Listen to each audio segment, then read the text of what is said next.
Shalom, selamat datang, welcome to Gibeon Church. Saya mengundang kita semua untuk bisa bangkit berdiri.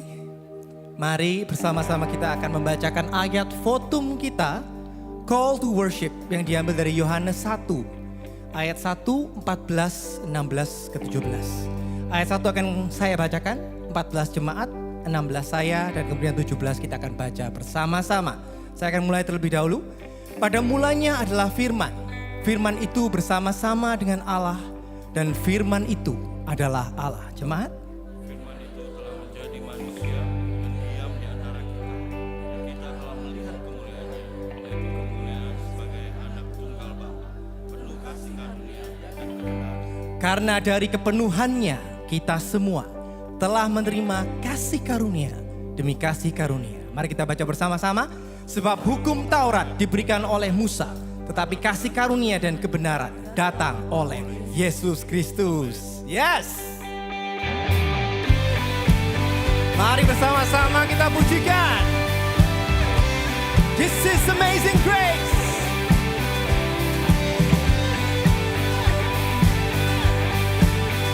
Lift up your voice, church. Who breaks the power of sin and darkness, whose love is mighty and so much stronger, the King of glory, the King above all kings,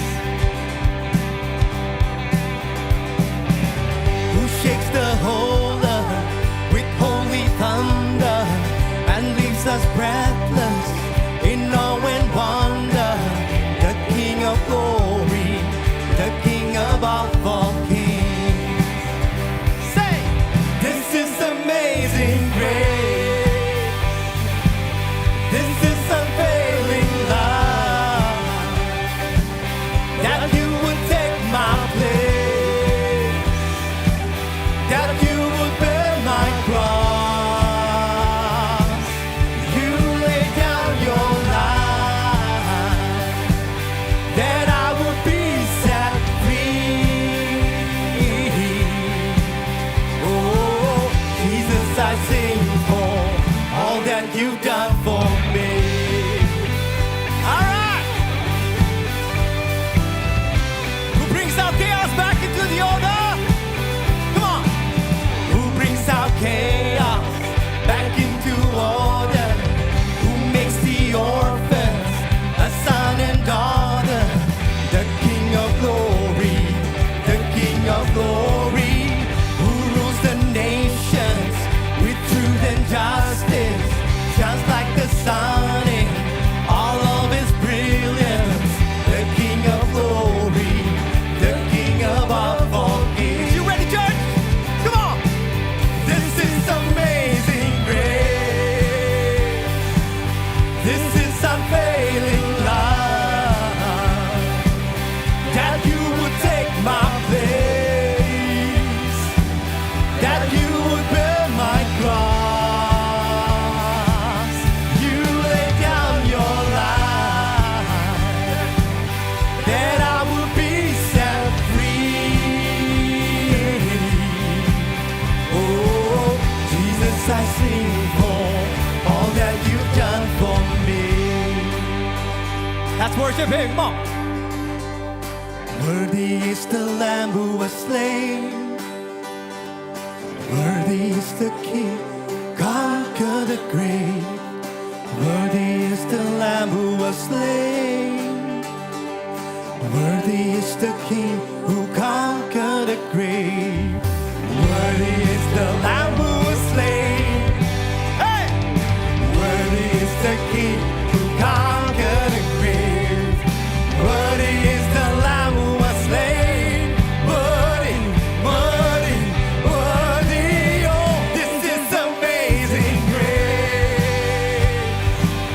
This is unfailing love, that you would take my place,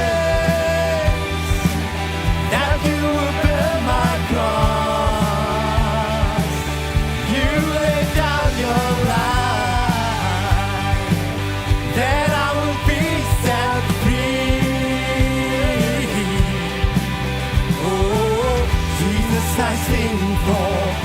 that you've done for me. Oh, oh, oh, oh, oh, oh, oh, oh. Let me hear you, church. Come on.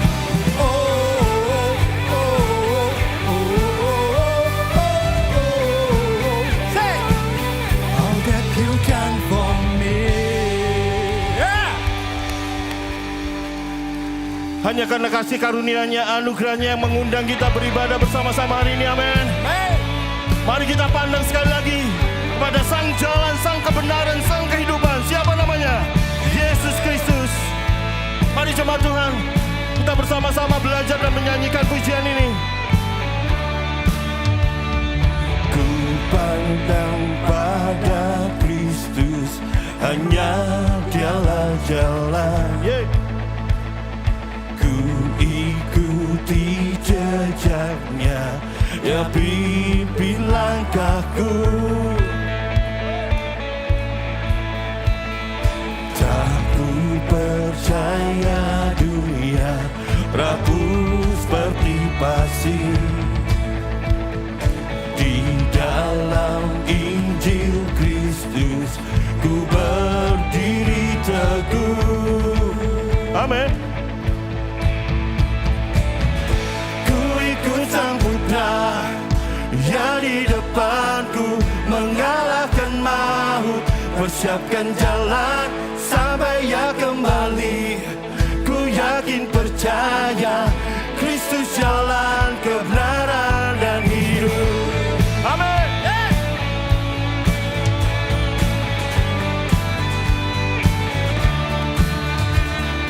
Kini maut tak berkuasa, Rajaku telah bangkit. Ku pun bangkit dengannya, Dia sebut namaku. Dia sebut. Dia sebut namaku. Ku ikut Sang Putra yang di depanku, mengalahkan maut, persiapkan jalan sampai Ia kembali. Ku yakin percaya Kristus jalan kebenaran dan hidup. Ku ikut Sang Putra yang di depanku, mengalahkan maut, persiapkan jalan sampai Ia kembali. Ku yakin percaya Kristus jalan kebenaran dan hidup.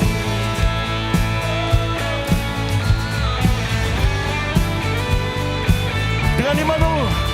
Ku kan berlari penuh iman, tak berbalik. Ya pimpinku di hari akhir, penuh pujian masuk dalam surga. Ini pengharapan kita, amin. Come on. Ku kan berlari, hey, penuh iman, tak berbalik. Ya pimpinku di hari akhir, penuh pujian masuk dalam surganya. Oh, yeah. Ku ikut Sang Putra, come on, yang di depanku, mengalahkan maut, persiapkan jalan sampai Ia kembali. Ku yakin percaya Kristus jalan kebenaran dan hidup. Ku ikut Sang Putra yang di depanku, mengalahkan maut, persiapkan jalan sampai Ia kembali. Ku yakin percaya Kristus jalan kebenaran dan hidup sampai Ia kembali. Ku yakin percaya Kristus jalan kebenaran dan hidup. Hey! Beri sorak-sorai kemuliaan bagi Tuhan kita, Raja kita. Hidup.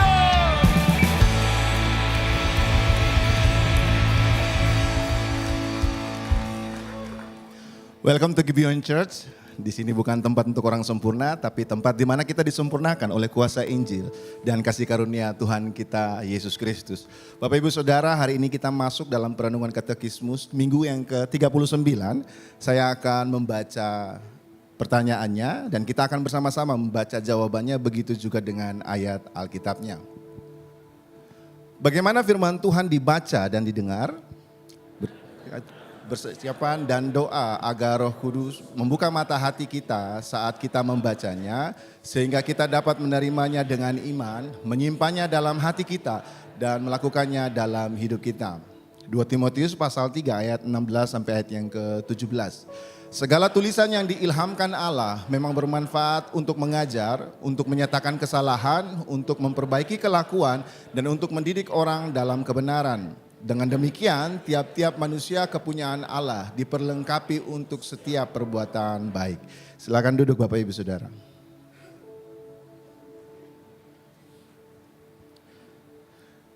Saudara, kita hidup dalam era keterbukaan informasi, di mana hampir setiap detik telinga kita, mata kita dijejali dengan berbagai nilai dan kebenaran menurut versi dunia.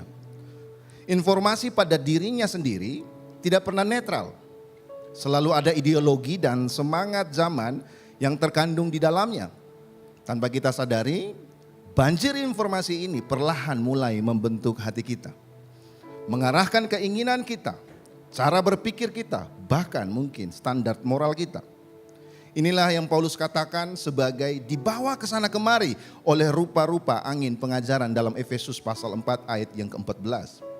Bahayanya saudara, hati kita bisa menjauh dari Injil yang seharusnya menjadi sumber penghiburan dan arah hidup kita. Saudara, perenungan katekismus pada hari ini memberi jawaban Injil yang mendasar bagi kita.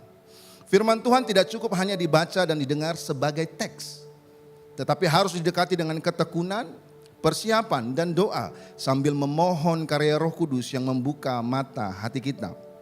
Tujuannya bukan sekedar menambah pengetahuan, melainkan agar firman diterima dengan iman, disimpan dalam hati dan diwujudkan di dalam kehidupan kita. John Calvin pernah berkata, firman tidak akan mendapat tempat dalam hati manusia sebelum dimateraikan oleh kesaksian batin dari Roh Kudus. Dengan kata lain, Bapak Ibu Saudara, pekerjaan Roh Kudus yang menerangi hati sehingga kita dimampukan untuk sungguh menerima, percaya dan tunduk pada Alkitab sebagai firman Allah. Artinya, tanpa Roh Kudus, firman hanya menjadi huruf mati. Tetapi ketika Roh bekerja, firman itu menjadi hidup, menembus hati dan memperlengkapi kita untuk setiap perbuatan baik. Seperti ayat yang telah kita baca di atas tadi. Jonathan Edwards juga menegaskan hal ini, bahwa Roh Allah adalah satu-satunya pengajar yang benar-benar efektif dari kebenaran ilahi. Jadi tanpa Roh kita mungkin menguasai data Alkitab, tetapi tidak pernah diubahkan oleh Injil. Bapak Ibu Saudara, dengan demikian ada 3 implikasi yang sungguh fundamental bagi kehidupan kita yang berpusat kepada Injil. Yang pertama, kita akan setia mengkonfrontasikan hati kita dengan Injil. Ketekunan dalam membaca firman meneguhkan bahwa kebenaran bukan ditemukan dalam arus budaya, tetapi dalam wahyu Allah. Dunia menawarkan informasi yang memperbudak, tetapi kita perlu tahu, Injil mentransformasi hati kita.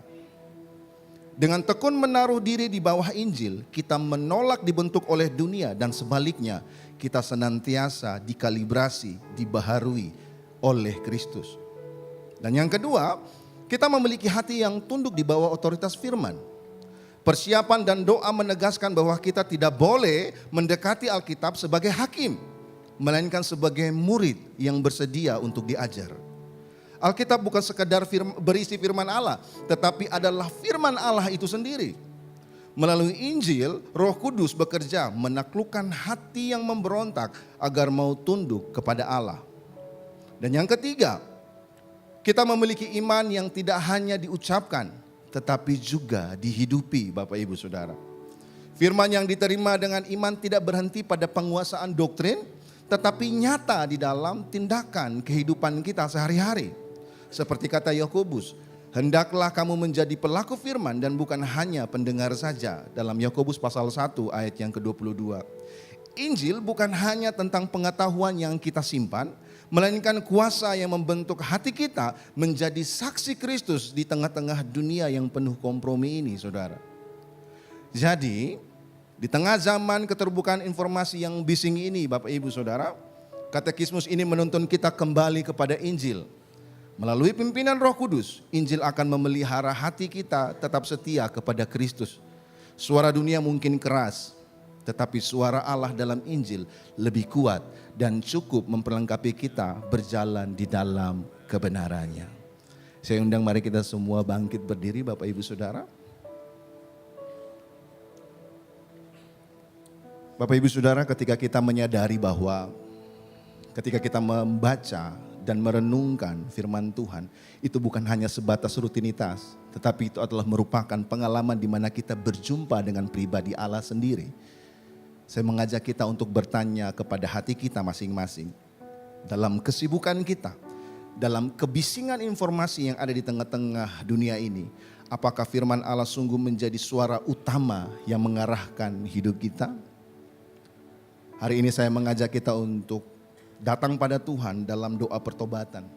Sebab seringkali kita lebih memberi telinga kita pada suara dunia daripada suara Allah. Kita membiarkan hati kita keras dan menolak tunduk kepada firman Tuhan. Silakan berdoa Bapak Ibu Saudara.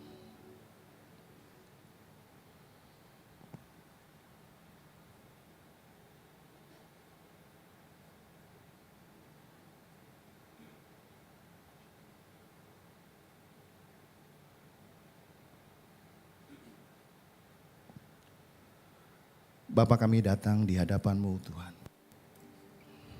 Ampuni kami ketika kami membangun liturgi kehidupan kami dengan mengabaikan firman-Mu Tuhan. Kami lebih memasang telinga kami kepada dunia daripada kepada firman-Mu Tuhan. Pimpin kami, tuntun kami Tuhan.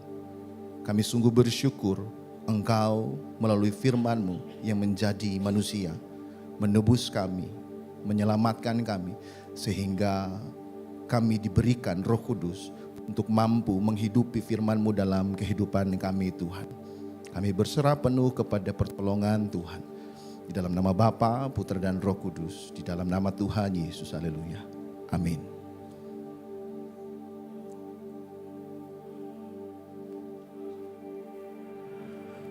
Firman-Mu pelita bagi kakiku, terang bagi jalanku.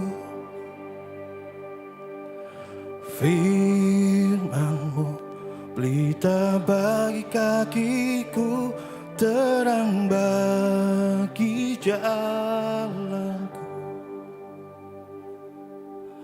Waktu ku bimbang dan hilang jalanku, tetaplah Kau di sisiku.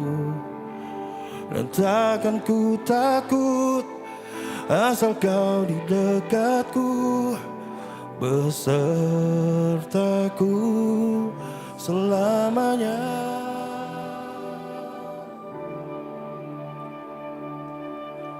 Firman-Mu pelita bagi kakiku, terang bagi jalanku.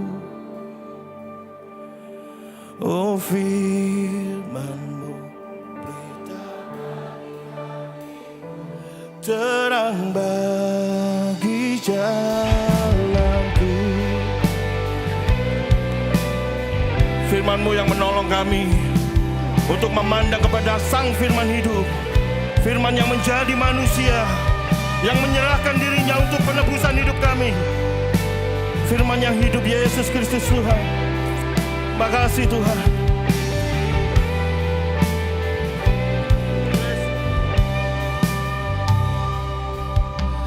Ku percaya pada Yesus dan firman-Nya yang kekal, ya. Ku bersandarkan janji-Nya, turut sabda yang mulia. Yesus, Yesus, ku percaya selamanya setia. Yesus, Yesus, indah, mulia, percaya, sebab kami percaya Tuhan, anugerah-Mu menolong kami untuk memandang kepada karya-Mu. Coba Tuhan, naikkan bersama-sama. Ku percaya pada Yesus, darah-Nya dicurahkan hanya oleh karena iman, hatiku disucikan.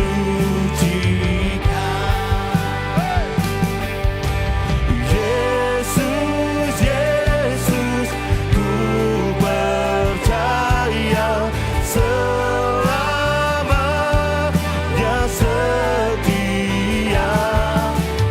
Yesus, Yesus, indah, mulia, percaya, sebab anugerah.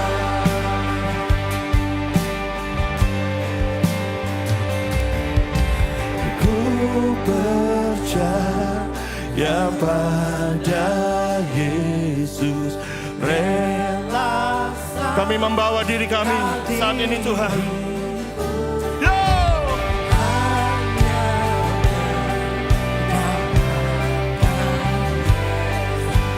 Bahagialah hidupku. Yesus, Yesus, ku percaya selamanya setia.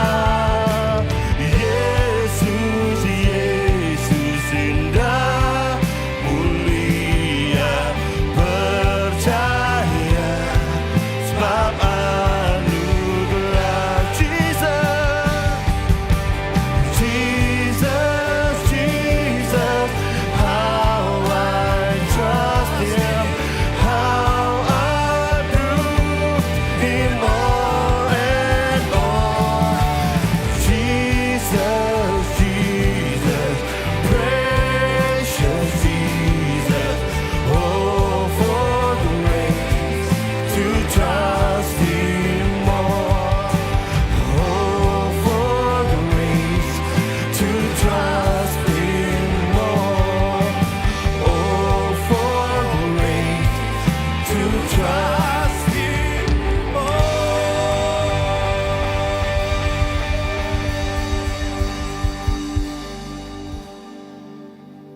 Roh Kudus, bantu kami untuk menghargai firman-Mu dalam kehidupan kami. Saat kami membaca, bantu kami untuk merenungkan firman-Mu.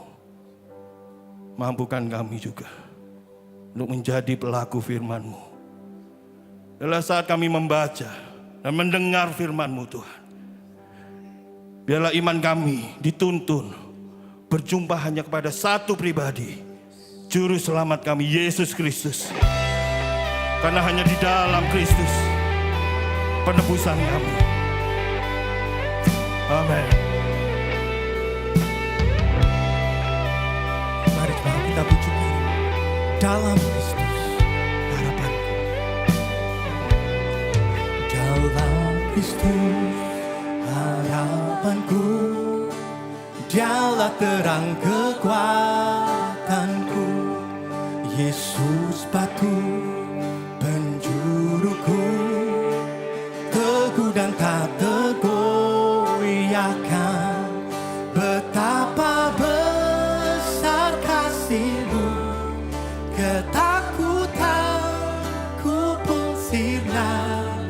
Menghiburku Kau segalanya, dalam kasih-Mu ku teguh. Kristus menjadi manusia, Kristus menjadi manusia.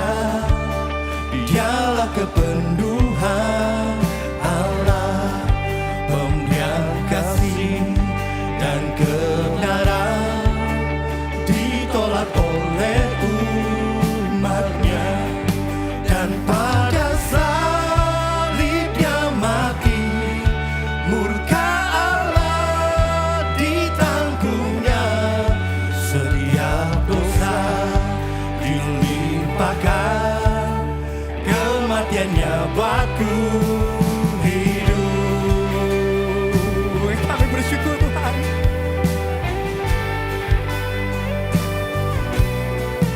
Yesus mati disalibkan, terang dunia dikorbankan, namun di hari yang mulia bangkitlah Dia dari maut. Yes, kemenanganlah miliknya, dosaku telah dikalahkan, ku miliknya, Dia milikku, oleh darahnya ku hidup. Kristuslah batu karang, Kristuslah batu karangku, di atas Dia ku teguh, di atas Dia ku teguh. Mari bunyikan sekali lagi, Kristuslah batu karang, Kristuslah batu karangku, di atas Dia ku teguh, di atas Dia ku teguh. Yes, ku tak takut atas maut, kuasa Kristus di dalamku, dari lahir sampai mati, Yesus memegang hidupku. Tiada kuasa yang dapat memisahkanku dari Kristus, sampai di akhir hayatku, dalam kuasa-Nya ku hidup. Sampai di akhir hayatku, dalam kuasa-Nya ku hidup. Yes, Lord. Yes, we give you thanks, Lord.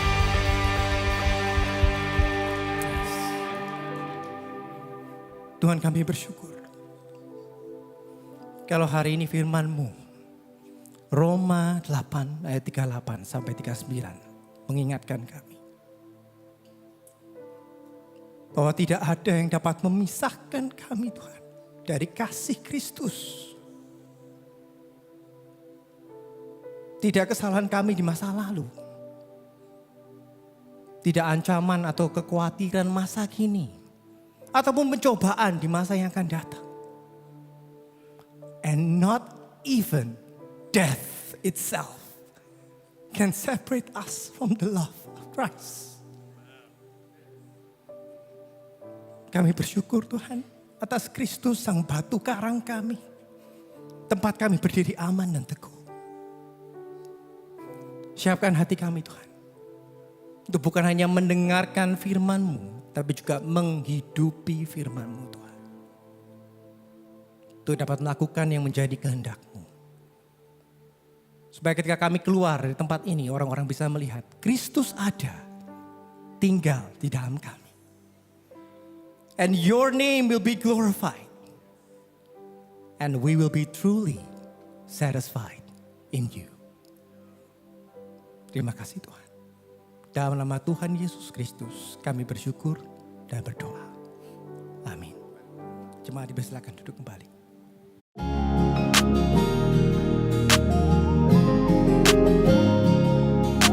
Tiba saatnya kita diberi kesempatan untuk memberikan persembahan. Anda dapat memberi dengan cara transfer ke rekening gereja yang kami cantumkan, atau dengan scan QR Code yang ada di kartu informasi Ways to Give di kursi masing-masing saat Anda datang.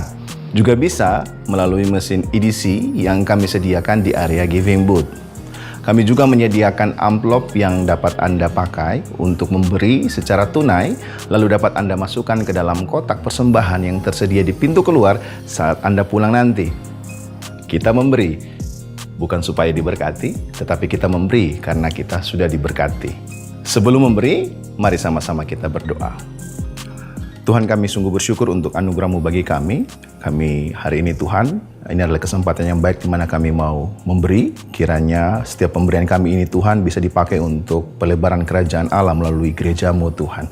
Kami taruh semua pemberian ini ke dalam tangan Tuhan. Di dalam nama Bapa, Putra dan Roh Kudus, di dalam nama Tuhan Yesus, haleluya. Amin. Selamat memberi, Tuhan Yesus memberkati. Hi Church, great to see you all today.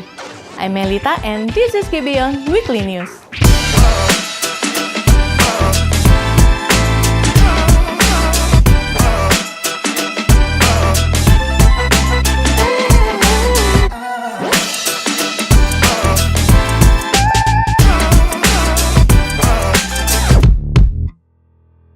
Jangan lewatkan lanjutan perjalanan pertumbuhan iman Anda melalui kelas APS minggu keempat.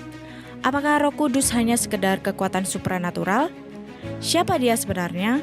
Temukan peran penting Roh Kudus dalam keselamatan dan kehidupan sehari-hari kita sebagai orang percaya. Relasi dengan Tuhan bukan hanya soal rutinitas rohani. Apa motivasi sejati di balik doa dan membaca firman? Pelajari bagaimana Injil membentuk kehidupan rohani kita melalui disiplin yang benar dalam kelas APB hari ini berjudul Relasi dengan Tuhan. Minggu ini adalah minggu terakhir dari Sermon Series Liturgy. That means next week we are starting a brand new sermon series. Penasaran? Check this out. Tuhan, jika Engkau mendapat 10 orang baik di sana, apakah Engkau tetap akan membinasakan kota itu? Jika Engkau tidak berjalan bersama kami, jangan suruh kami berangkat. Ya Tuhan yang Maha Kuasa, ingatlah aku dan jangan lupakan aku. Tuhan Allah penyelamatku, aku telah berdoa kepada Engkau siang dan malam. Aku berdoa agar kamu dapat mengerti kasih Kristus yang melampaui segala pengetahuan.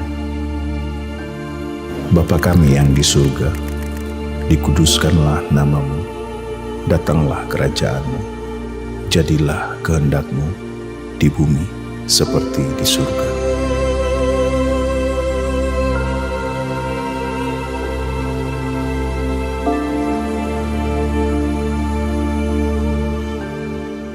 Jangan biarkan teman Anda maupun keluarga Anda melewatkan kesempatan untuk mengalami Tuhan dalam ibadah minggu depan. Di kursi Anda telah tersedia kartu pray, share, invite. Mari doakan 3 orang, bagikan kabar baik kepada mereka dan undang mereka untuk mengenal Injil lebih dalam. Let's keep doing our mission wherever God has placed us. Kami mengucapkan terima kasih kepada setiap jemaat yang sudah mengambil langkah iman dalam Discover Your Calling. Bagi Anda yang merasa terpanggil untuk melayani, namun belum sempat mendaftar, hari ini adalah hari terakhir pendaftaran. So, don't miss the opportunity. Jika ingin tahu info lebih lanjut, Anda dapat mengunjungi Connect Booth di depan gereja. That's a wrap for today's Gibeon Weekly News. Mari terus menjadi bagian dari apa yang Tuhan kerjakan dengan terlibat, bertumbuh, dan menjadi pembawa Injil dimanapun Tuhan tempatkan Anda. Happy Sunday and enjoy the sermon. Syukur adalah dorongan hati yang ingin menjadikan dunia tahu bahwa Tuhan itu baik dan kasih-Nya melimpah untuk segala bangsa.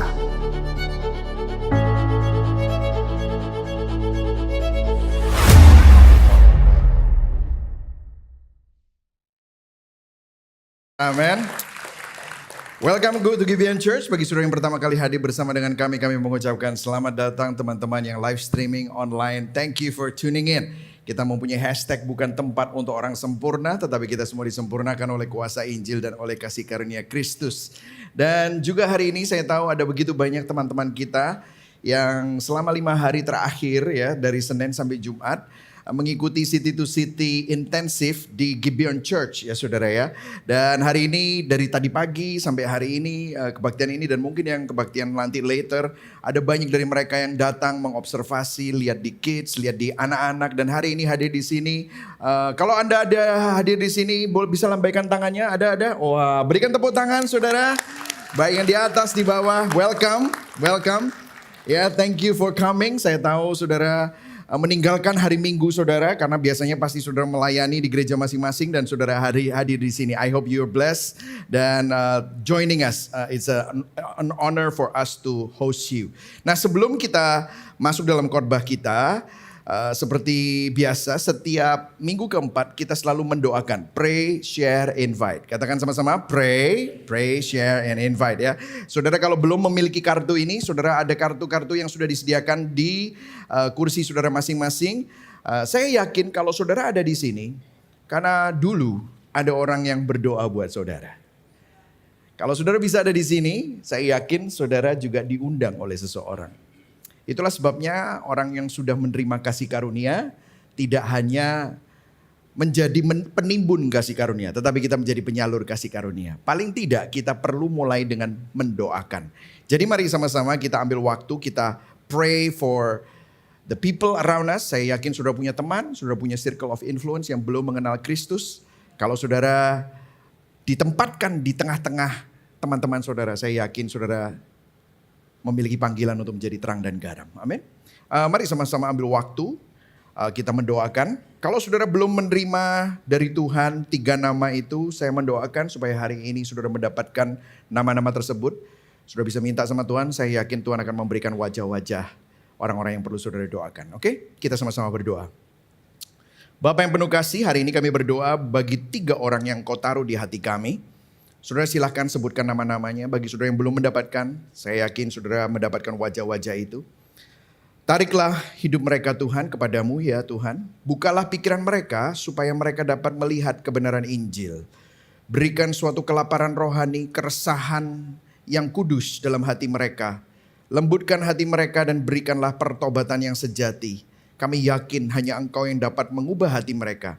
Tapi kami percaya bahwa Engkau juga bisa memakai hidup kami menjadi perpanjangan tangan-Mu. Kasih dari Engkau dapat kami salurkan dalam hidup mereka. Kami bisa menjadi saksi akan kebenaran. Berikan kami kesempatan untuk berbagi, to share, mengasihi, dan bahkan satu hari kami bisa mengundang mereka di dalam persekutuan tubuh Kristus. Di dalam nama Tuhan Yesus kami berdoa, yang percaya sama-sama katakan, amin.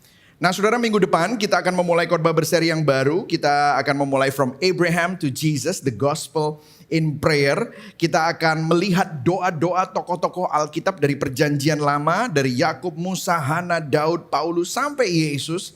Dan ini menjadi cermin perjalanan iman kita, karena mereka berdoa tentang pergumulan, berdoa untuk kesembuhan, berdoa di tengah-tengah luka, di tengah-tengah kesendirian. Tetapi yang akan kita ambil bukan supaya kita meniru doa-doa mereka, tetapi apa yang akan kita ambil, bagaimana Injil menjiwai setiap doa-doa mereka. Dan ini merupakan sebuah disiplin rohani yang akan menolong kita, apalagi dalam keadaan Indonesia dan dunia yang sedang tidak baik-baik saja. Kita perlu menjadi jemaat yang berdoa. Amin saudara ya. Dan kita akan mulai seri ini minggu depan, jangan lewatkan. Dan bagi Anda yang rindu mengalami Tuhan lebih lagi, saudara bisa undang teman-teman saudara juga. Nah, ini adalah khotbah yang terakhir dari liturgi, khotbah berseri liturgi, dan hari ini judul saya adalah dari liturgi kepada misi ya. Dan kita akan membaca bersama-sama Mazmur 67 ayat 1 sampai ke 8, dan kita akan membaca bergantian, saya baca yang ganjil, saudara baca yang genap. Saya akan memulai terlebih dahulu. Mazmur 67 ayat yang pertama. Untuk pemimpin biduan dengan permainan kecapi, mazmur nyanyian, saudara. Dan memberkati kita. Kiranya ia menyinari kita dengan wajahnya, Selah. Supaya jangan jalanmu dikenal di bumi dan keselamatanmu di antara segala bangsa. Kiranya bangsa-bangsa semuanya bersyukur kepadamu. Kiranya suku-suku bangsa bersukacita dan bersorak-sorai.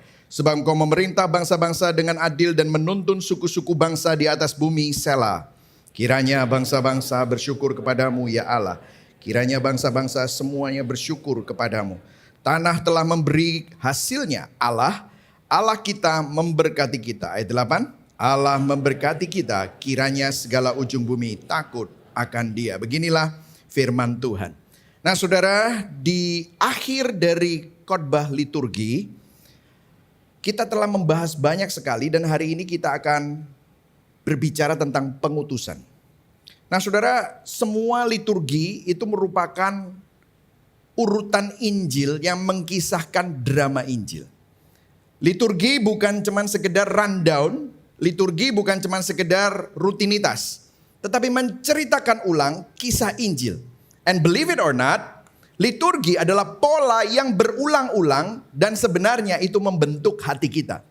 James K. Smith berkata, we are what we worship and we worship what we love. Kita itu adalah penyembah, kita selalu menyembah. Dan kita selalu menyembah apa yang kita kasihi. Apa yang kita lakukan berkali-kali akan membentuk kita. Artinya kebiasaan kita kecil sehari-hari, rutinitas kecil kita itu seperti liturgi. Perlahan membentuk kasih kita, nilai kita, dan identitas kita. Kalau saudara bangun pagi, apa yang saudara lakukan pertama kali? Syukur-syukur kalau berdoa. Biasanya langsung buka dan lihat notifikasi. Betul saudara ya? Syukur-syukur kalau saudara langsung saat teduh baca Alkitab. Tidak biasanya. Biasanya langsung buka WhatsApp. Biasanya buka Instagram langsung. Kalau saudara scrolling sosial media dan mengecek notifikasi kita, tanpa kita sadar itu seperti doa pagi kita yang membentuk cara pandang kita. Dan saudara, apa yang saudara lakukan? Saudara pasti bekerja, pulang bekerja, saudara pergi ke mall. Mall bukan hanya tempat belanja, tetapi liturgi konsumerisme. Karena melalui konsumerisme kita membangun keyakinan bahwa hidup kita bisa lebih baik kalau kita punya banyak, lebih lagi. Dan biasanya 1 minggu bisa 3 kali, 2 kali. Olahraga, gym, itu adalah liturgi tubuh. Yang menanamkan nilai bahwa penampilan, kesehatan itu adalah nilai diri kita. Jadi semua itu kalau kita tidak mengkalibrasi, itu akan menjadi ibadah modern kita. Walaupun tanpa altar, itu adalah liturgi kita. Jadi kita tidak bisa menghindar dari liturgi karena liturgi membentuk kasih kita, bukan hanya pikiran. Saudara, seseorang bisa paham doktrin kasih karunia, tetapi kalau setiap hari dia tersedot dan terobsesi dalam ritme performa di tempat kerja, target kerja, pencapaian, validasi, akhirnya liturgi yang membentuk hatinya adalah legalisme modern, saudara. Tanpa kita sadari kalau kita tidak mengkalibrasi hati kita, maka liturgi itu akan selalu membentuk hati kita cenderung kemana. Saudara, bahasa-bahasa Alkitab kalau kita lihat itu bahasa liturgi.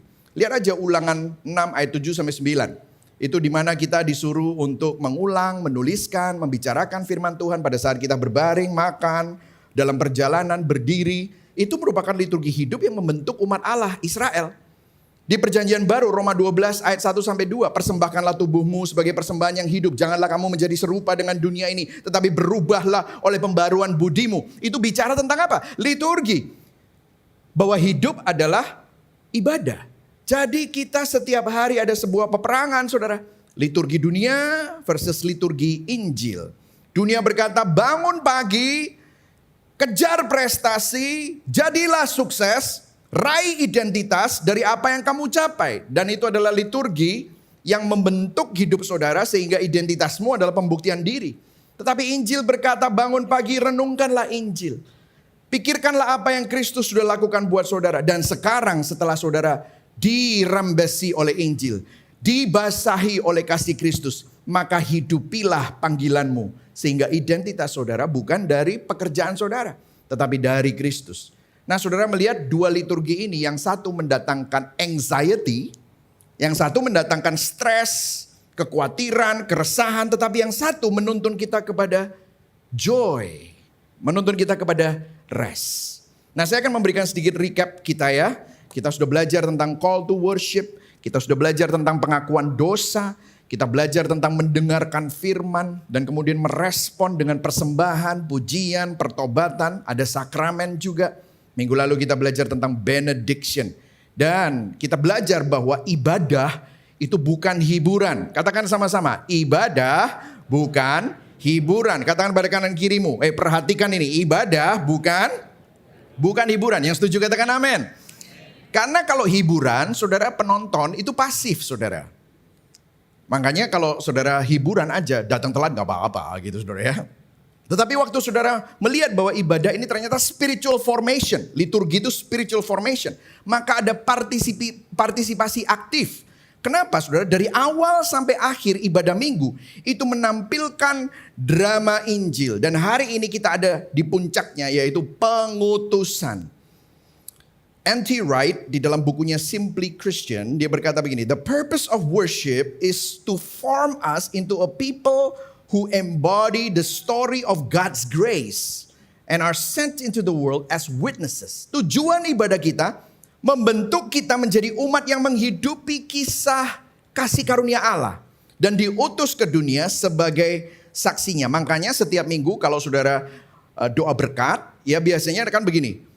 Pulanglah dengan berkat dari Allah Bapa, Putra dan Roh Kudus, ya. Dan barang siapa yang percaya dan menerima, biasanya jemaat berkata apa? Amin. Kalau di gereja-gereja bule biasanya thanks be to God. Amen. Ya saudara. And biasanya bilang go and be a witness. Go and in peace. Go in peace. Nah saudara, inilah yang dinamakan pengutusan. Dalam bahasa Latinnya adalah missio, yang artinya dikirim. Nah hari ini saya akan berbicara tentang 4 hal tentang misi.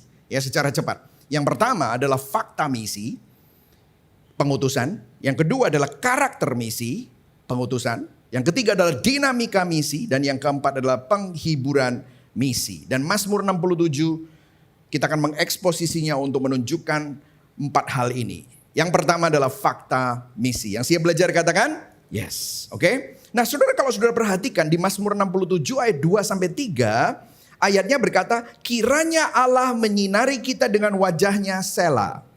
Ini adalah ulangan dari bilangan 6 saudara. Yaitu Aaronic Harun, berkat Harun. Aaronic Harun, blessing. Jadi berkat Harun itu dimasukkan di dalam Mazmur 67. Tetapi dia nggak berhenti di situ.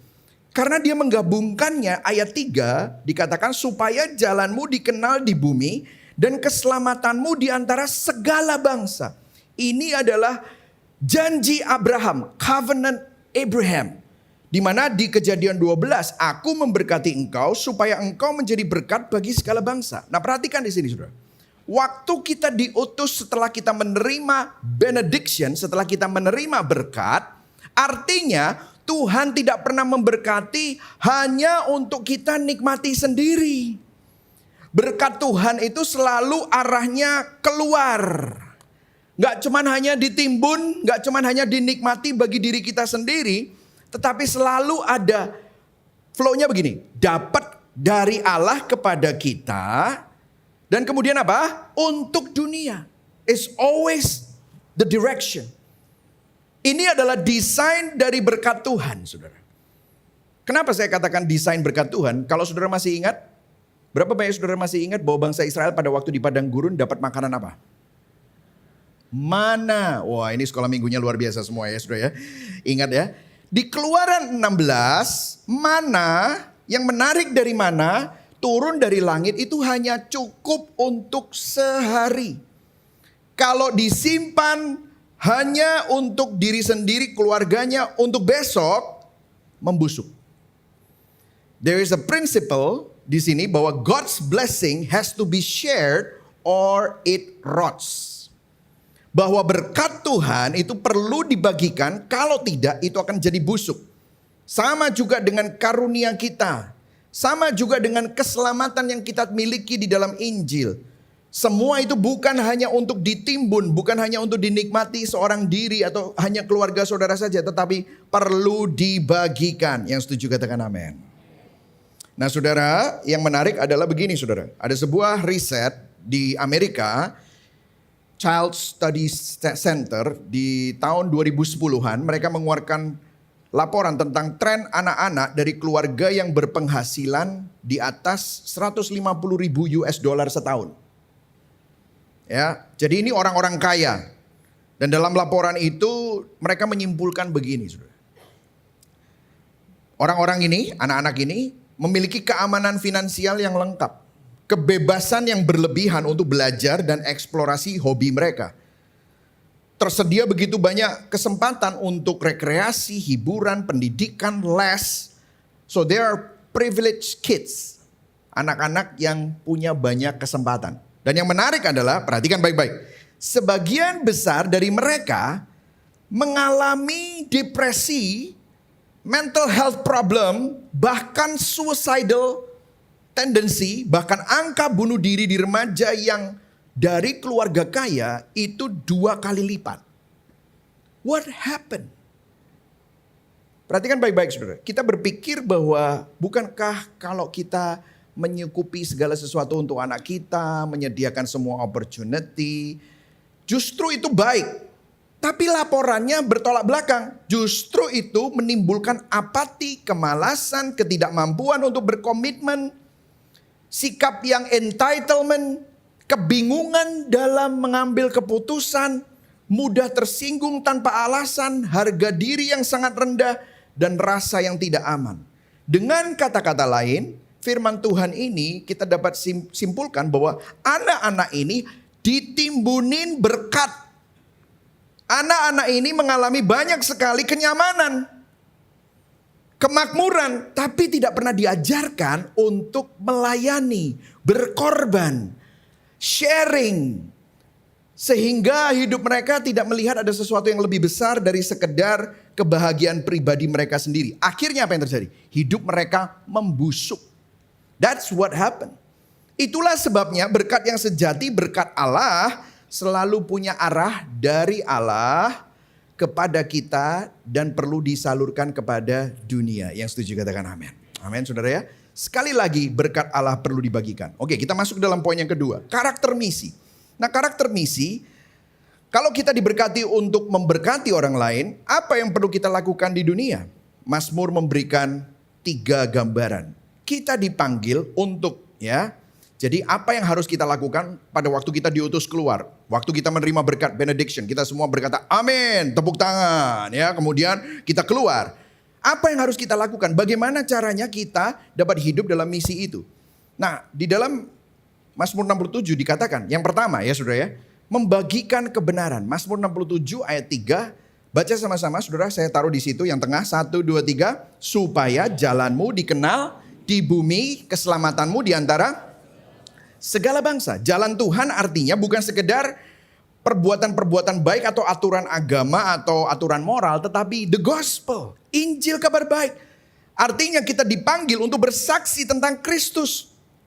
Tepat sekali hari ini disuruh pray, share. Share, memberitakan kabar baik bagaimana manusia itu bisa diperdamaikan dengan Tuhan.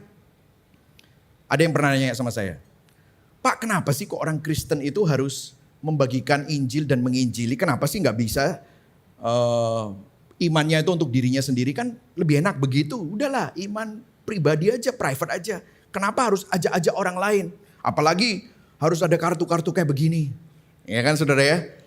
Jawaban singkatnya begini saudara. Karena kalau saudara bersuka cita akan sesuatu, saudara menikmati akan sesuatu, you would want to share that. Ini muka-muka bingung saudara. Ini kemarin teman-teman yang dari luar kota ya, itu saya lihat story-nya. Wah, katanya menyelidiki tata kota Surabaya, katanya begitu saudara. Tetapi ternyata kuliner. Dari pagi sampai malam, dari restoran satu ke restoran yang lain. Nyoba semua saudara ya. Dari Cato ke Pasar Atom, ke makan babi, penele, waduh, tidar ya, macam-macam. Ayam goreng presiden, ayam goreng pemuda, semua ayam goreng dicobain saudara ya. Habis ini jangan buka ini ya, Gojek atau mau ke restoran ya. Tapi kalau saudara lihat ini, apa yang terjadi? Mereka fotoin, wah ini enak banget. Dan apa yang saya ketemu sama, wah saya bawa sampai yang frozen pastor untuk istri saya di kota saya. When you experience something good, you would want to share it. Betul gak saudara? Istri saya sama saya itu kalau DM-an Instagram, believe it or not kita DM-an Instagram ya saudara. Itu reel-reel yang keren-keren, itu sama dia dikirimin semua.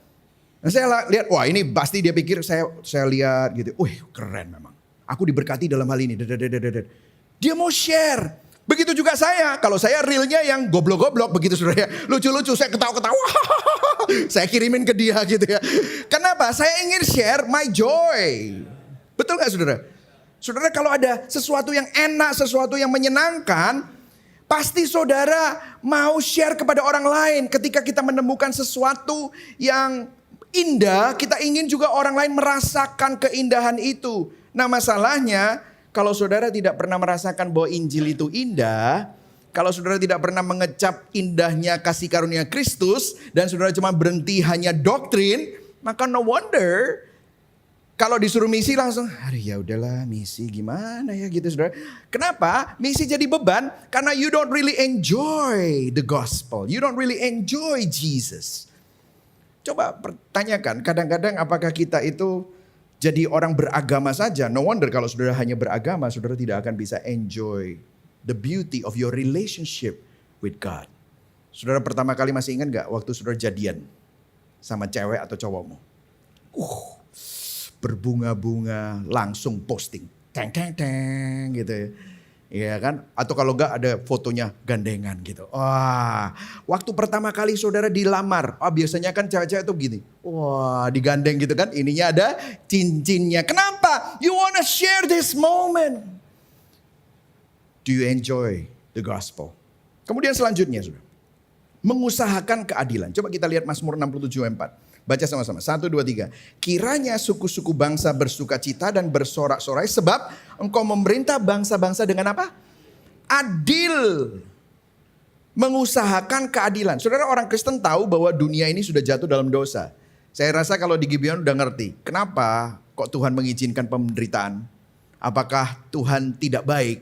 Ya, mungkin saudara kalau membutuhkan jawaban seperti itu, saudara bisa join APS, ada banyak jawaban-jawabannya ya. Orang Kristen tahu dunia itu sudah jatuh dalam dosa. Jadi banyak kejahatan, penderitaan dan ketidakadilan. Namun Alkitab tidak pernah menyuruh kita bersembunyi atau melarikan diri.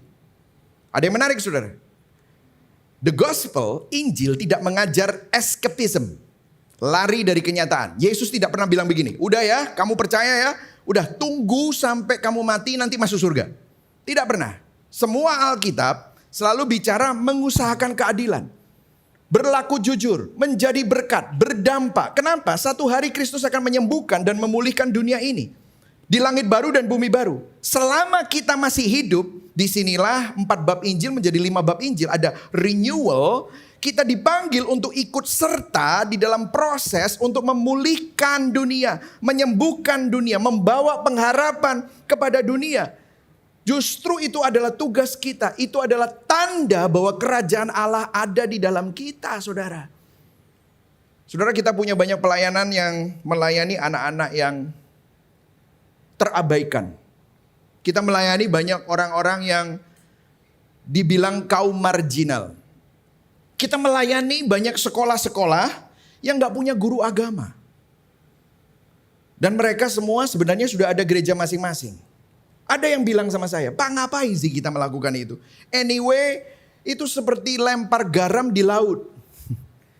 Kayaknya nggak ada efeknya karena kejahatan begitu masif. Anak-anak itu kita mungkin selamatkan berapa? 20, 30. Tapi ada jutaan, ada ribuan yang sex trafficking. What kind of difference can we make? Perbedaan apa yang kita bisa lakukan? Saudara, saya yakin kalau kita tetap melakukan dan mengusahakan keadilan, apa yang kita perjuangkan itu tidak pernah sia-sia. Karena kita sedang berpartisipasi dengan apa yang Kristus lakukan. Dan terus ada yang nanya lagi, kemarin kan lihat, wah tamannya bagus ya depannya saudara. Tamannya bagus. Tapi itu cuma taman kecil gitu pastor. Lihat aja sebelah sana. Gersang pastor, itu perlu diadopsi juga. Ya kita belum punya budgetnya saudara. Tapi ada yang bilang begini, lah terus ngapain buang-buang budget untuk ngelakuin ini? Saudara, kita perlu tetap mengusahakan. Karena apa? Meskipun segini kita ngobrol-ngobrol sama anak-anak muda, ini kan memberikan sumbangsih kepada pasokan oksigen di kota Surabaya. Begitu saudara ya. Tapi tahu saudara, kenapa kita lakukan itu? Karena kita mau menunjukkan bahwa ini adalah kita menegakkan keadilan ekologis. Kalau di Gibeon, sampah plastik sama sampah organik kita pisah. Ngapain? bikin gampang pemulung, Pak. Gitu. Tetapi kenapa kok kita peduli sama environment? Karena kita tahu kita sedang berpartisipasi. Saudara, orang Kristen itu hidup di antara dua tension. Tensionnya apa? Already but not yet. Sudah tapi belum. Katakan sama-sama, sudah tapi belum. Dunia ini memang bukan segalanya. Satu hari kita akan selesai dengan penderitaan. Yes, jadi kita bisa tenang. Karena happy ending pasti. Tetapi dunia juga sangat berharga, saudara. Karena nanti semua langit dan bumi akan diperbaharui secara sempurna. Jadi kita nggak peduli. Kita justru bisa peduli dan terus mengusahakan keadilan dan memperjuangkan pemulihan. Karena kita sedang ikut serta di dalam perjalanan karya Tuhan memulihkannya. Makanya di sini ada pelayanan justice and ministry. Kenapa kok kita melayani kaum marginal? Kenapa kita bantu bangun sekolah-sekolah di pelosok-pelosok, bantu anak-anak yang tidak punya orang tua? Tetap jujur di tengah-tengah budaya yang penuh dengan korupsi dan kebengkokan. Ada yang bilang percuma Pak, jujur-jujur semuanya juga korupsi dan bohong. Oh no, Yesus melihat dan Yesus memberkati, mendampingi saudara. Karena satu hari semua yang korupsi akan dihilangkan. Satu hari semua air matamu akan dihapuskan. Itulah sebabnya kita bisa mengusahakan keadilan. Amin saudara. Kemudian apa yang kita lakukan? Membangun komunitas. Mazmur 67 ayat 7b sampai 8. Baca sama-sama. 1, 2, 3. Allah kita memberkati kita. Allah memberkati kita. Kiranya segala ujung bumi takut akan Dia. Yang saya highlight adalah kata kita. Katakan sama-sama kita. Kita. Lihat kanan kirimu bilang kita. Amin saudara. Kenapa? Ini penting karena kata kita di sini bukan sekedar kumpulan orang saja. Kumpulan individu bukan, tetapi suatu komunitas umat Allah. Saudara, di dalam perjanjian baru Yesus pernah bilang begini. Aku memberikan perintah baru kepadamu. Wah, semuanya pasti akan siap-siap. Apa ini perintahnya? Apa ini perintahnya? Yaitu supaya kamu saling mengasihi. Sama seperti aku telah mengasihi kamu. Demikian pula kamu harus saling mengasihi. Nah, ini misinya. Jadi kita mendapatkan kasih dan kami mengasihi satu sama lain.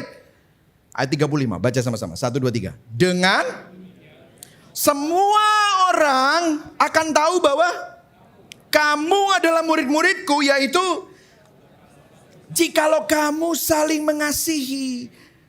Oh, ternyata komunitas itu sebagai kesaksian, saudara. Sudah tahu sebelum zaman abad pertama pada waktu gereja mula-mula dibangun, itu orang Yahudi gak pernah ngumpul sama orang Romawi. Orang Romawi gak pernah ngumpul sama orang Yunani. Mereka punya komunitas sendiri-sendiri dan mereka gak mau duduk. Wanita sama laki-laki itu gak pernah duduk sama-sama dan berdiskusi, gak pernah. Ras selalu segregasi. Gender segregasi. Generasi yang tua sama yang muda, gak mau ngumpul. Tetapi pada waktu gereja Tuhan berdiri, tidak ada orang Yunani, tidak ada orang Romawi, tidak ada orang Yahudi. Mereka duduk sama-sama dan bilang, you're my brother, you're my sister. Kekristenan menggoncang strata sosial. Kekristenan menggoncang norma-norma budaya yang ada. Budak bisa duduk sama tuannya dan gandengan dan berdoa untuk sebuah makan malam. Itu tidak pernah terjadi di mana-mana. Itu menggoncang banyak hal. Makanya saudara, kalau saudara melihat kenapa kita berusaha mengusahakan komunitas, selalu berkomunitas. Karena di komunitas saudara belajar. Waktu saudara datang ke komunitas di Care Group, saudara belajar bahwa ini bukan komunitas orang Batak, orang Jawa, orang Cina, bukan. Ini semua lintas budaya, lintas ras. Dan saudara masuk ke dalam sebuah gereja, ini bukan gereja hanya anak-anak muda, tetapi asyirnya yang ada di panggung semuanya. Ada yang umurnya 40s, 30s, 20s, ada yang 60s juga saudara.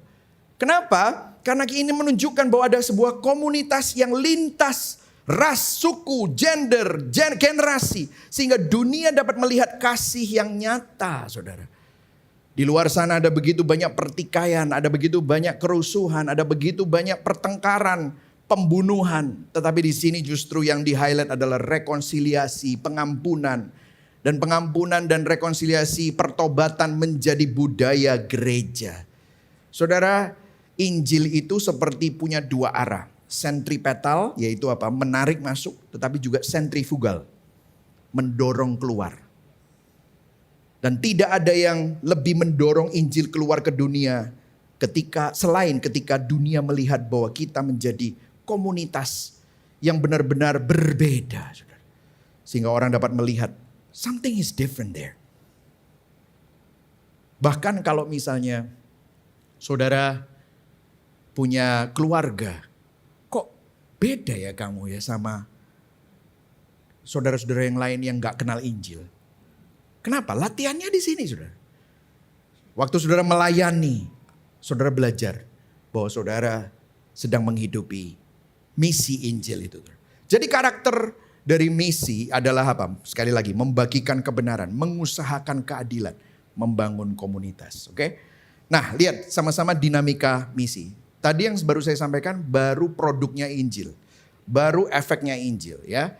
Paling tidak saudara tahu, oke, ternyata firman Tuhan bilang begini. Nah, sekarang kita masuk ke dalam dinamika Injil. Kalau kita tahu fakta Injil itu, fakta misi itu apa, karakter misi itu apa, pertanyaan berikutnya, bagaimana kita bisa menjalankannya? Dari mana kita punya energi dan motivasi untuk melakukannya? Nah, disinilah saudara bisa melihat. Coba kita lihat di sini, Mazmur 67 ayat 5-8 saya bacakan buat saudara. Kiranya bangsa-bangsa bersyukur kepadamu ya Allah. Katakan sama-sama bersyukur. Bersyukur.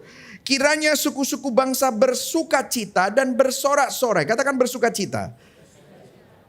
Coba saudara lihat. Bersyukur, bersukacita, sorak-sorai. Kiranya bangsa-bangsa bersyukur kepadamu ya Allah. Kiranya bangsa-bangsa semuanya bersyukur kepadamu. Nah, ada yang menarik di sini bahwa nada genrenya Mazmur itu kalau di dalam bibliologi itu poetry. Nada dari poetry, puisi ini adalah sukacita dan pujian syukur.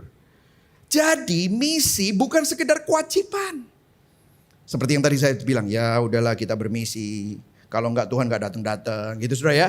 Bukan begitu, bukan sekedar kewajiban tetapi lahir dari pujian dan syukur. Jadi waktu kita di akhir ibadah, barang siapa yang percaya dan menerima sama-sama katakan amin. Terus kemudian kita tepuk tangan. Itu artinya misi didorong bukan dari rasa bersalah atau beban kewajiban. Melainkan dari hati yang penuh sukacita dan pujian syukur. Misi itu mendorong saudara karena saudara benar-benar meluap-luap misinya. Nah, luap-luap sukacitanya. Let me give you an illustration dari Alkitab saudara. Supaya Alkitab menjelaskan Alkitab ya saudara ya. Kalau saudara masih ingat di Lukas 10, Yesus mengutus 70 murid untuk melakukan misi. Dan waktu 70 murid itu ke komunitas, apa yang terjadi? Mereka berdoa untuk orang sakit dan orang sakit disembuhkan. Ada orang yang kerasukan setan itu, yang kerasukan setan dilepaskan. Terus kemudian mereka setelah seharian melayani, mereka balik kepada Yesus. Dan mereka cerita kepada Yesus dengan penuh semangat, dikatakan, waduh guru, bahkan setan-setan takluk kepada kami. Nah saya mau nanya sama saudara, bagus gak? Boleh dijawab, bagus gak? Bagus, bagus ya saudara. Tapi ada yang aneh, Yesus malah menegur dengan cukup keras saudara. Dia berkata begini ayat 20, baca sama-sama ya, 1, 2, 3. Janganlah bersukacita karena roh-roh itu takluk kepadamu, tetapi apa? Bersukacitalah karena namamu ada terdaftar di surga. Nah, yang menarik adalah kenapa Yesus menegur dengan keras seperti demikian.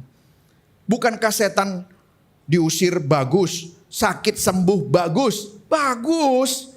Tapi kok murid-murid ditegur ya? Begini saudara, perhatikan. Karena murid-murid itu mulai mendasarkan sukacita mereka pada prestasi pelayanan. Bukan karena Injil. Karena mereka mendasarkan prestasi pelayanan. Jadi itu gara-gara tuh gue diurapi kan. Dalam nama Yesus itu pergi. Saudara, disinilah saya kadang-kadang harus berhati-hati kalau kita melakukan doa syafaat, doa sekota dan yang lain-lain. Nanti kalau misalnya kerusuhan berhenti terus nanti kita ngomong begini. Itu gara-gara doa gue itu. Repot saudara. Nanti ada orang bertobat, itu gara-gara gue yang nginjilin. Terus ada orang berubah, itu karena saya yang muridkan, itu semua murid saya. Mereka bukan murid saudara, itu murid Kristus. Itu punya Kristus, itu gereja Kristus. Yang setuju katakan amin. Jangan sampai kita bersuka cita karena hal-hal yang non esensi. Biarlah kita bersuka cita bukan karena pelayanan kita. Tetapi Yesus bilang, biarlah kamu bersuka cita karena kamu dikenal oleh Allah. Dikasihi oleh Allah. Biar sukacita kita diselamatkan oleh Allah itu menjadi lebih besar daripada pelayanan kita. Saudara, kenapa kok sampai Yesus itu begitu keras ngomong begitu? Dia mau menyampaikan, karena begini, ada bahaya sukacita yang salah. Pada saat saudara berprestasi, saudara akan jadi sombong. Pada hasil pelayananmu, sedangkan hasil pelayanan kita semua berdasarkan kedaulatan Tuhan. Maka akan menjadi sangat rapuh kalau itu semua didasarkan oleh hal-hal seperti ini. Hanya sukacita karena anugerah yang akan membuat kita merasa aman dan kokoh. Jadi hari ini saudara, saya berdoa supaya saudara sadar bahwa dikenal oleh Allah itu jauh lebih indah. Saudara, kenapa kok nama tercatat di surga itu penting? Saudara, di zaman itu gak ada nik KTP. Jadi kalau nama saudara itu dicatat di sebuah kota, itu adalah tanda identitas. Yesus berkata, nama kita sudah tertulis di surga. Berikan tepuk tangan buat Tuhan. Wow, itu adalah kasih karunia, saudara. Jadi bukan hasil usaha kita. Bersukacitalah, bersyukurlah. Saudara, saya berdoa supaya saudara tidak menjadikan usahamu yang sukses itu jadi identitasmu. Pelayananmu yang dahsyat itu jadi identitasmu. Identitasmu ada di dalam Kristus. Bukan pada kesuksesan dan pencapaian kita. Amin, saudara. Katakan pada kanan kiri, itu bukan untuk kamu, itu untuk aku. Amin, saudara ya. Saudara, by the way ya, kalau ngomongin nama ditulis, saudara tahu nggak ada satu poin di Alkitab. Ada seorang tokoh Alkitab yang pernah minta namanya dihapus sama Tuhan. Gak pernah ada, cuman satu ini. Dan mulia banget, namanya Musa. Musa, waktu bangsa Israel berdosa, Musa berkata di Keluaran 32 ayat 32. Ini kan ngomong nama tertulis ya di kitabnya Tuhan. Dikatakan begini, tetapi sekarang kiranya engkau mengampuni dosa mereka. Yaitu siapa? Bangsa Israel. Karena mereka berdosa. Dan jika tidak, hapuskanlah kiranya namaku dari kitab yang telah kau tulis. Wih, berani banget ngomong kayak gitu. Tapi Allah menolak. Kenapa? Karena Musa sendiri orang berdosa. Tawaran itu terlalu besar untuk dilakukan oleh seorang manusia biasa. Tapi tahukah saudara apa yang dilakukan Musa itu sedang bernubuat untuk sesuatu yang akan datang. Berabad-abad kemudian muncullah Musa yang sejati. Namanya Yesus Kristus. Dia bukan over God, hapus namaku, enggak. Bukan cuman itu. Dia keluar dari surga. Berinkarnasi. Ke tempat yang paling bau, hina, jorok. Kota yang paling kecil. Dan di kota yang paling kecil itu dia pilih tempat yang paling hina. Di kandang. Dan bahkan cara matinya adalah mati yang paling mengenaskan. Seperti seorang penyamun. Dia disalibkan. Dia ditinggalkan. Dia dilupakan. Musa yang sejati itu Yesus Kristus disalib. Dia ditolak. Diabaikan. Dia dilupakan. Seakan-akan namanya dihapus. Supaya saudara yang tidak tercatat, yang tidak masuk hitungan, yang mestinya binasa, dapat diingat Tuhan. Diperhatikan Tuhan. Diterima Tuhan. Dan nama saudara dicatat di kitabnya. Dan bukan di kitabnya saja. Firman Tuhan berkata, aku mencatat namamu di telapak tanganku. Itu yang Tuhan lakukan buat kita. Itulah dasar sukacita kita. Itulah yang seharusnya menjadi sumber energi dari misi kita. Misi kita bukan hanya sekedar strategi, bukan hanya sekedar program, tapi hidup kita menjadi misi. Kalau saudara menikmati Tuhan, maka gak heran efeknya adalah sukacita Injil. Saudara akan membagikan Injil tanpa terpaksa dan tidak pernah memaksa. Saudara akan memiliki sukacita yang selalu meluap-luap dan saudara akan melayani dengan rendah hati karena saudara sadar saudara sudah dilayani. Dan saudara tahu, saudara punya teman-teman di mana ada ruang untuk saudara dapat dikasihi, mengasihi, mengampuni. What a beautiful community when you realize bahwa saudara sudah ditebus. Disinilah saya masuk dalam poin yang terakhir, penghiburan misi. Ada yang menarik di dalam Mazmur tadi, dikatakan ayat 7-8. Ayat 8-nya, bahasa Indonesianya kurang jelas, tapi saya langsung bacakan Inggrisnya. Then the earth shall yield her increase. God, our own God, shall bless you. Perhatikan kata-kata God and shall. Jadi ada masa depan. God shall bless us and all the ends of the earth shall fear him. Konotasi dari ayat ini adalah menunjuk kepada masa depan. Bahwa satu hari nanti akan ada langit baru dan bumi baru. Di mana ada suatu jaminan penderitaanmu akan selesai. Satu hari nanti akan ada pemulihan besar, akan ada cinta yang sejati, akan keadilan itu ditegakkan. Dan akan ada cinta yang bukan dari manusia, tapi cinta itu akan kekal. Tidak ada rasisme, tidak ada segregasi, tidak ada kemiskinan, tidak ada sakit penyakit. Semua tubuh kita yang sakit hilang. Nah, saudara tahu kenapa sebagai hiburan, kita tuh suka sekali nonton film yang akhirnya happy ending. Kita suka sekali nonton film yang selalu di mana ada pahlawannya menang dan yang jahat kalah. Di mana ada rasisme dikalahkan, di mana ada orang yang begitu tiran digulingkan dan akhirnya di situ pahlawannya menang. Filmnya happy ending. Superhero-nya menang. Biasanya kalau kita nonton seperti itu kayaknya menghangatkan hati. Betul atau enggak? Ada dambaan. Dan itu dambaan masa depan setiap manusia sebenarnya. J.R.R. Tolkien dia berkata begini. Kita tidak bisa lepas dari cerita dongeng. Karena kita rindu keadilan yang sempurna. Kita rindu kemenangan terakhir. Kita rindu sukacita yang happy ending. Pernahkah saudara sadar kenapa kita begitu tergerak saat menonton film atau membaca fairy tale? Kita tersentuh saat lakon pahlawannya mengalahkan kejahatan. Kita menangis saat cinta yang disacrifice. Ada pengorbanan yang gak pernah berpisah. Kita merindukan dunia di mana orang baik itu pasti menang. Kejahatan itu pasti dihancurkan total.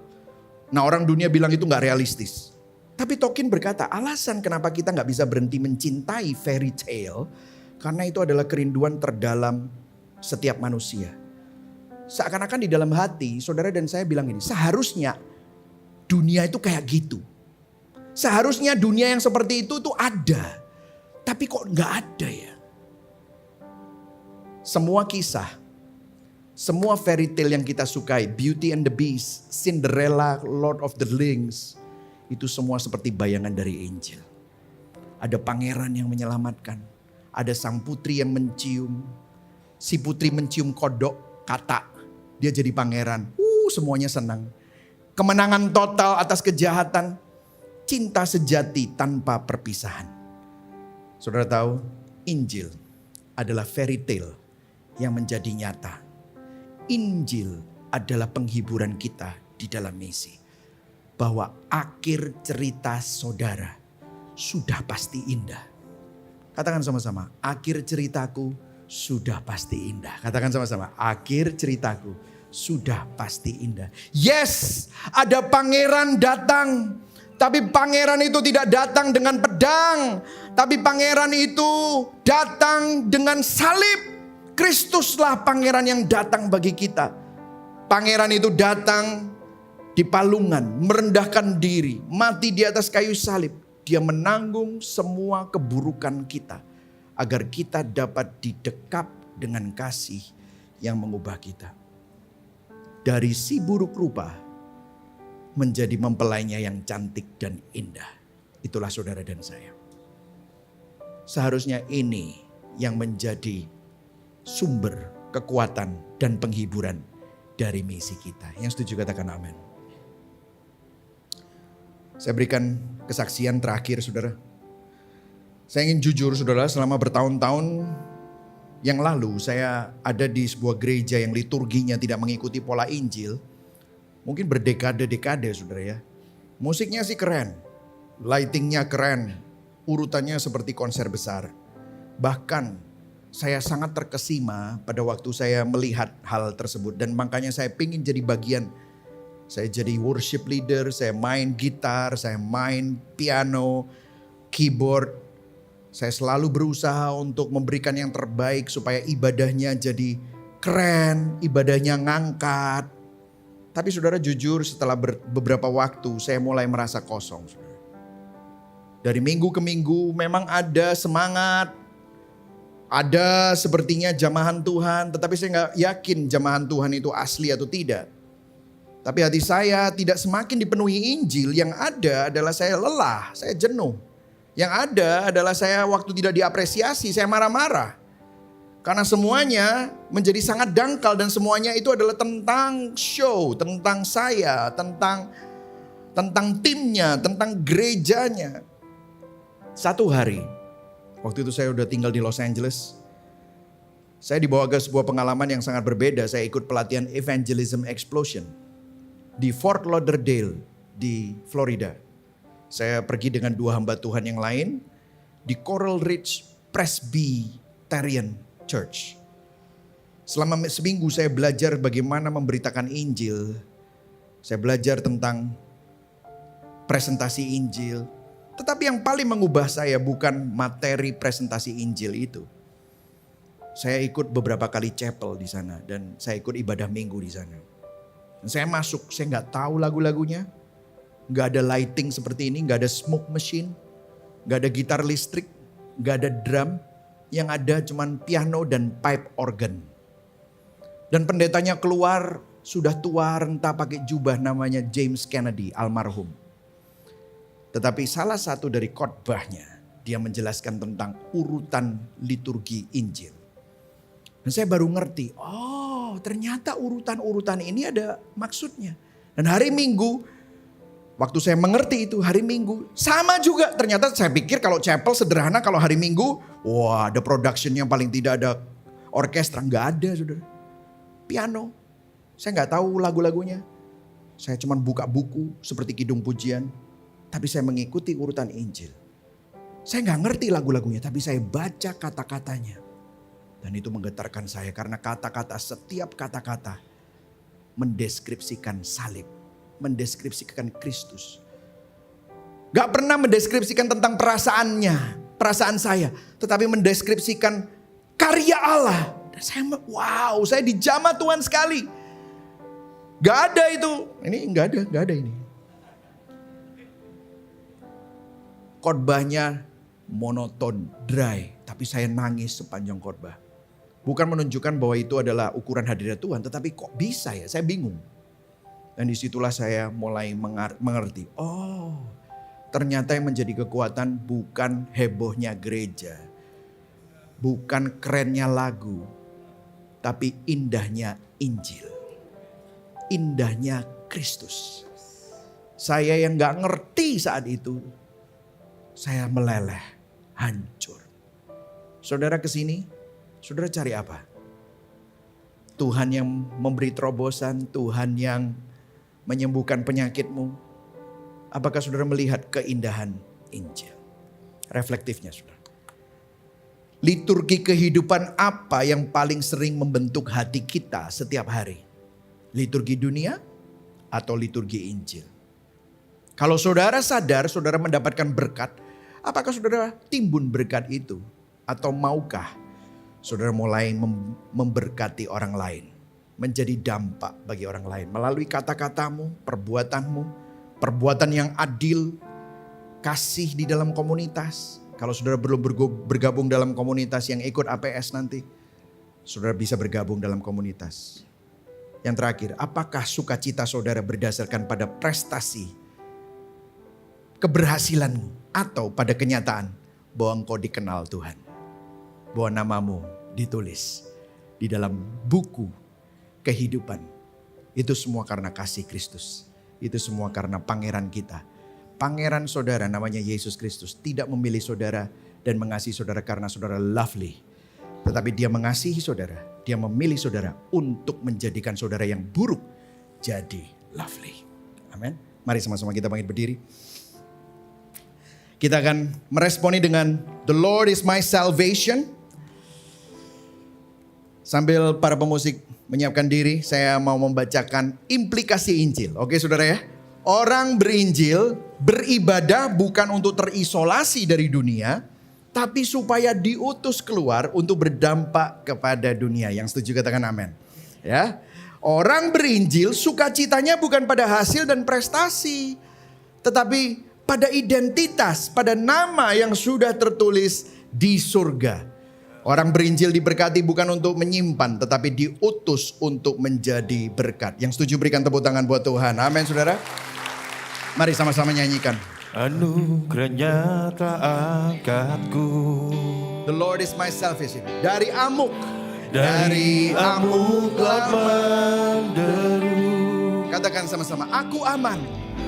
Aku aman di dasar teguh. Tuhanlah keselamatanku. Tiada takut. Tiada takut di kegelapan. Amin. Yang kuatkan ku untuk melawan. Pandang dia. Kan ku pandang surya fajarmu. Tuhanlah keselamatanku. Deklarasikan. Siapa seperti Tuhan kita, kuat dan setia kasih-Nya. Ia telah menang banyak dosaku. Tuhanlah keselamatanku. Berikan tepuk tangan buat Tuhan Yesus. Dialah keselamatan. Harapanku dalam Tuhan. Setiap janjinya. Setiap janjinya Dia genapkan. Musim hidup datang berlalu. Tuhanlah keselamatanku. Siapa? Siapa seperti Tuhan kita, kuat dan setia kasih-Nya. Ia telah menang banyak dosaku. Tuhanlah keselamatanku. Hingga ajalku menjelang, He's Immanuel. Dia tak akan tinggalkanku. Dia bangkitkan kelakku pulang. Tuhanlah keselamatanku. Katakan. Siapa seperti Tuhan kita, kuat dan setia kasih-Nya. Ia telah menang banyak dosaku.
Sekali lagi katakan. Tuhanlah keselamatanku. Saya mau mengajak kita dengan suasana yang berdoa. Kita melakukan liturgi responsif. Dari liturgi kepada misi. Hari ini kita sudah diingatkan dalam ibadah. Allah yang kudus telah memanggil kita untuk menyembahnya. Kami mengakui hanya Allah yang layak menjadi pusat hidup kami. Kita telah mengaku dosa. Injil mengingatkan kita di dalam Kristus ada pengampunan dan hidup baru. Kami percaya kasih karunia Kristus cukup bagi kami. Sekarang kita menerima berkat-Nya bukan untuk disimpan, tetapi untuk disalurkan dan dibagikan. Kami diutus untuk hidup dalam misi, membawa kasih dan anugerah Kristus di tengah dunia. Bersama-sama, thanks be to God. Amin. Berikan tepuk tangan buat Tuhan. Ya Bapa, kami bersyukur bahwa di dalam Injil-Mu yang kami rayakan hari ini, kami diselamatkan. Kami dicatat namanya di dalam kitab-Mu. Kami mengaku Tuhan, seringkali ibadah kami kosong. Kami hadir secara tubuh tapi hati kami jauh. Ampuni kami Tuhan, saat kami hanya puas hanya dengan berkat bagi diri kami sendiri. Kami lupa seharusnya berkat itu dapat kami salurkan. Hari ini kami bertobat. Biarlah Injil yang kami dengar, nyanyian yang kami naikkan, pengakuan yang kami ucapkan, berkat yang kami terima, benar-benar mengubah hati kami. Sehingga itu menjadi dorongan karena kami sadar Engkaulah yang terindah dalam hidup kami. Kami menjadi jemaat yang hidup karena kasih karunia. Bukan sukacita yang berasal dari hasil atau prestasi. Tetapi karena keindahan Injil. Biarlah Tuhan, saat kami pulang, kami bukan cuma jadi orang beragama yang beribadah di gereja. Tapi kami menjadi gereja yang menjadi terang dan garam dimanapun kami berada. Kami berdoa Tuhan, Kaulah Yesus pangeran sejati kami. Yang mendekap kami, yang mendampingi kami. Kalau saudara mengalami pergumulan hari ini, angkat tanganmu, Tuhan mau mengingatkan bahwa Dia bersama dengan saudara. Dia mengerti penderitaanmu. Dia menangis bersamamu, tapi kemenangannya dijamin bagimu. Tidak ada yang bisa memisahkan engkau dari kasih Kristus. Saudara bisa terima ini, biarlah saudara dapat di-encourage. Mari sama-sama kita arahkan hati dan tangan kita kepada Tuhan yang memelihara, menopang dan menyelamatkan kita. Kita terima berkat Tuhan. Jemaat dikasih Kristus, Tuhan memberkati engkau dan melindungi engkau. Tuhan menyinari engkau dengan wajah-Nya dan memberikan engkau kasih karunia. Tuhan menghadapkan wajah-Nya kepadamu dan memberikan engkau damai sejahtera. Karena itu pulanglah, jadilah saksi Kristus. Dimanapun engkau berada, engkau akan menegakkan keadilan. Engkau akan share the good news. Di dalam nama Bapa, Putra dan Roh Kudus. Di dalam nama Tuhan Yesus Kristus. Dari sekarang sampai Maranatha, bahkan sampai selama-lamanya. Yang percaya dan menerima, sama-sama katakan amin. Berikan tepuk tangan yang paling meriah. Happy Sunday, Tuhan Yesus memberkati saudara.